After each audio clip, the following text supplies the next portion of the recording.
بيحاولوا يطلعوا عليه وبيتحرك في مساحات، والراجل دوجي بسم الله الرحمن الرحيم. ومحمد سعيد. وفي نص الملعب عندهم لعيبه كويسه جدا.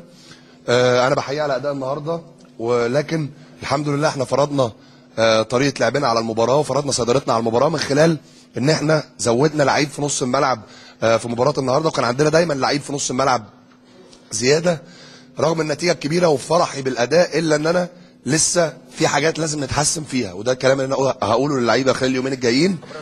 ابرزها ان احنا لازم بعد ما نجيب الهدف الاول لازم نجيب الهدف الثاني عشان نريح نفسنا، وموضوع اضاعه الاهداف. لكن انا سعيد النهارده ان سكور النهارده هيدي ثقه للاعيبتي ان هي ان شاء الله كلهم في المباريات القادمه هيقدروا يحرزوا اهداف اكتر. قدرت ازاي يا كابتن تعالج؟ لو سمحت يا كابتن، في نظام في المؤتمر، يا اما تتفضل.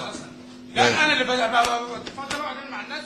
بنواصل المؤتمر الصحفي، مراقب المباراة بيحاول ان هو يعمل نقطة نظام في المؤتمر وطرح الأسئلة سواء من الإعلاميين أو من الصحفيين، واحنا بنتابع كل اللي هيحصل. لازم أقول ان الكابتن أحمد حسام ميدو هو حريص تماما ان يوضح كل الأمور الخاصة بالمباراة، وهو سعيد بالفوز اللي اتحقق، خاصة ان هو كان بيراهن على أداء لاعيبته وعلى استغلال المهاجمين للفرص السهلة اللي ضاعت في المباراتين الماضيتين. لكن النهارده الزمالك فاز بسكور كبير 4 أهداف، وبنوصل المؤتمر الصحفي مع المدير الفني لنادي القناة. بداية الماتش بنفس الاسلوب اللي انا بلعب بيه. ماشي. دقيقة واحدة. حط المايك هنا واتفضل لو سمحت. مش الطريقة دي، احنا مش جايين نشغل الكيك انت لوحدك.